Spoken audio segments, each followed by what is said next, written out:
Give it up for Me Too, you guys. Come on. Women. Yeah, Me Too. It's been a crazy couple of years. A lot of stuff coming out. Love it. Yeah. I love Me Too. I support the movement, but I just kind of wish that they had chosen like a less useful phrase than Me Too. Because it's like, so it comes up a lot, you know, like now when I'm at the bar with my friend and she has just ordered a vodka soda, like I'll be like, me too. I mean, I would like one as well, please. Because I don't want to accidentally summon the spirit of Alyssa Milano, you know? She's like super busy these days. I've learned a lot from Me Too. I consider myself pretty woke, but I still had a lot to learn about consent. Like, did you guys, ladies up in front, did you guys know that you have the right to revoke consent at any moment, even during sex? It's great. Like now, I usually do it right after I come. And my beloved boyfriend of a year is like still inside me. I'm just like, I'm sorry, that's just as far as I'm comfortable with going tonight. And he's like, yeah, I know what to do. Yeah. What else, guys? I have a dog named Crouton. Any Crouton? Yeah! Crouton fans, shout out. Yeah, Crouton is so cute, and I'm really into dog training. So she's like basically perfect, but she's got a little bit of a begging issue. Like I'm not a big stickler about it, but like sometimes she needs to chill. Like what I like to say is like, Crouton, you know my policy on begging, okay? Homeless rules apply. Like, if you're staring at me with a little hopeful look from 2 feet away, remaining peaceful, like, you're fine. I'll probably even give you something. But when you get up near me and you're screaming, like, demanding something from what I have, like, we're gonna have an issue, you know? Like, and since I've been, like, doing all this research on dog training, I know that you can actually train a dog by rewarding a different dog who's doing the behavior that you like. So like now when I'm on the subway and one of these homeless guys is like getting really intense and aggressive, I like look him right in the eye and like find a nice homeless guy and I'm like give him the money and I'm like, you see how he was good and he's getting something? Yeah, it's fucked up. I'm training homeless people. It's okay. It's not the only. I'm not like terrible. I also like to consider myself sort of like a venture capitalist for homeless people. Like, you know, like when I'm coming home on the train really late at night and I'm wasted and that door opens and I see a homeless guy come in, I feel a speech coming on. I kind of instantly snap into being Barbara Corcoran from Shark Tank, you know? Like I'm wasted, so like I already have like a droopy eye. And so I'll hear their pitch, and then I'll be like, first of all, I want to congratulate you on getting here today. Before I tell you about the deal I'm willing to give forward, I want to tell you what I bring to the table. When I was growing up, my teachers thought I was dyslexic. But I'm just a lazy bitch. And now, despite all that, I sit before you here today on this 2 train at 3 a.m. And I believe in you. So what I'm willing to give you is this Fritos bag. But in return, I'm gonna want 20% of the Fritos. I love Shark Tank. I love it so much. Any Shark Tank fans in the house? Yeah, I love Shark Tank. It is the best show. My favorite part is when they say, and for that reason, I'm out! I fucking love it. I love it because they always have like the most random, like arbitrary, like emotional reason that's very specific to their situation at that exact moment. Like this is my impression of Mark Cuban saying no to a deal. First of all, I want to commend you on all the incredible work you've done with your guacamole startup. the product is nothing short of outstanding, and the numbers give me a lot of hope, but I have to say that I just came from having a pretty filling lunch, and I plan on having Mexican for dinner tomorrow, so I really don't have room in my portfolio for a guacamole company. And for that reason, I'm out. I love it. Thanks, guys. Yeah, oh wow, I'm so loud. Okay.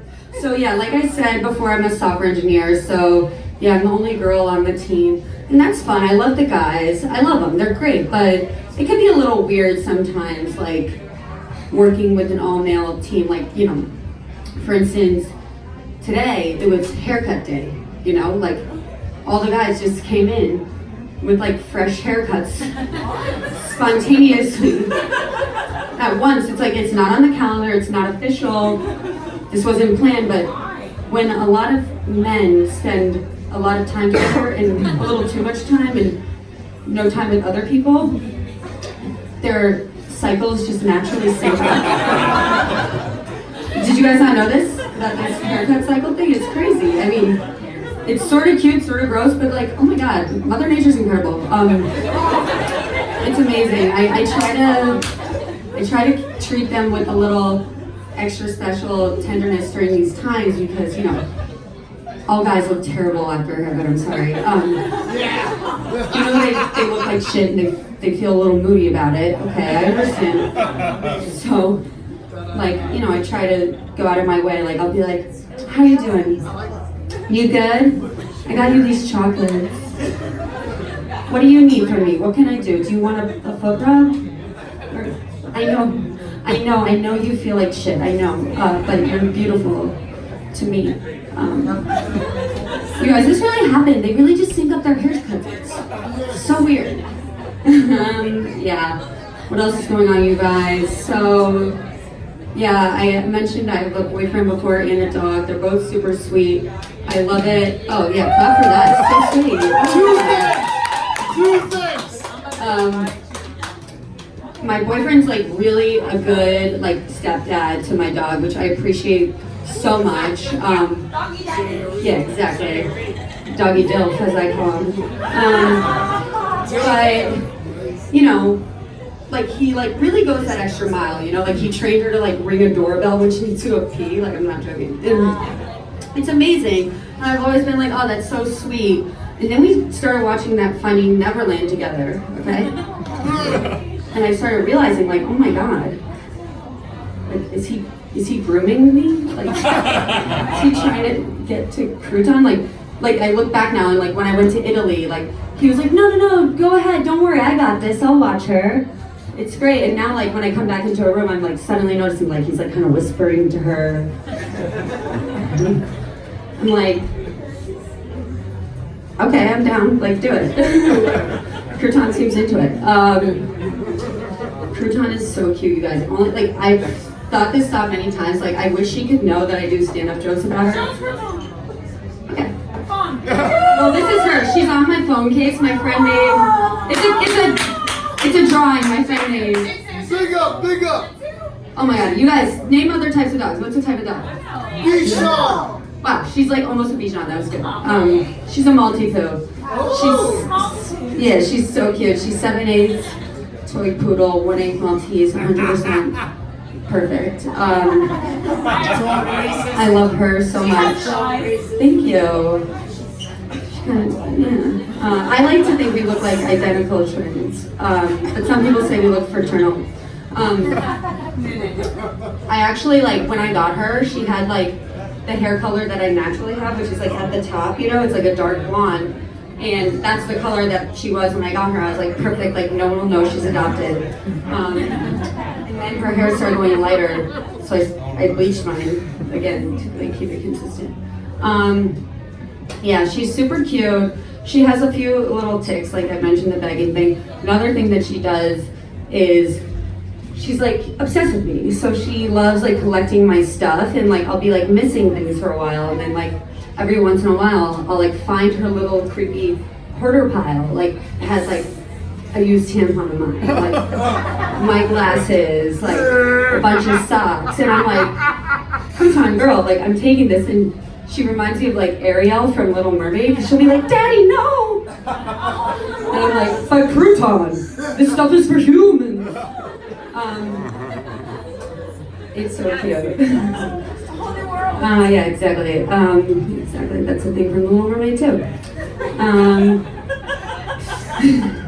You guys, so I'm 29, I'm almost 30. A bunch of my friends have been getting married. Has everyone like been going? I feel like there's a lot of people like it's the time.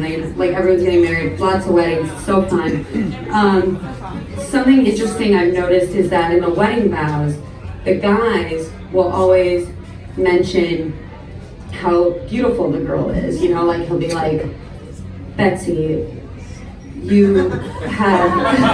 They always say Betsy. It's so weird. Like, so they're like, Betsy, you have. Okay, what?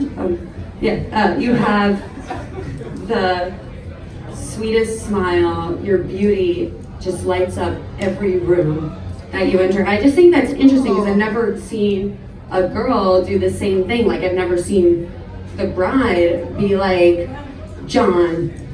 I'm afraid of John. You are the richest guy I've ever dated. Or like Sam. That's my actual boyfriend.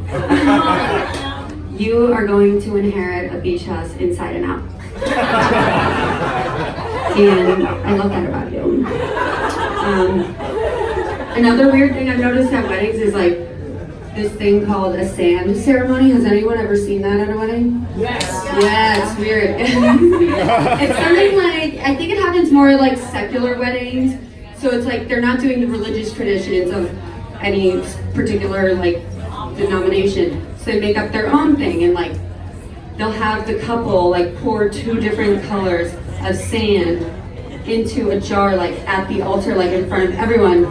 And then they're stuck with this hideous sand art like on their mantle for the rest of their life. I kid you not, like my cousin did this in her wedding. I was her maid of honor.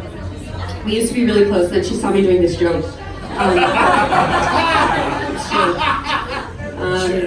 Yeah, like I would never do anything like that. That's so stupid, but like, you know, going to wedding, it does make you think, okay? And like, this would be my lay minister. She would be like, and thus we now begin the ceremonial mixing of the vodka with the Sprite. Just as this vodka and this Sprite are forever intermingled, so too are the lives of this couple. And now, as is tradition, the bride will chug said vodka Sprite as fast as humanly possible, and then berate her new husband for not having another drink ready. All right, you guys, thanks so much.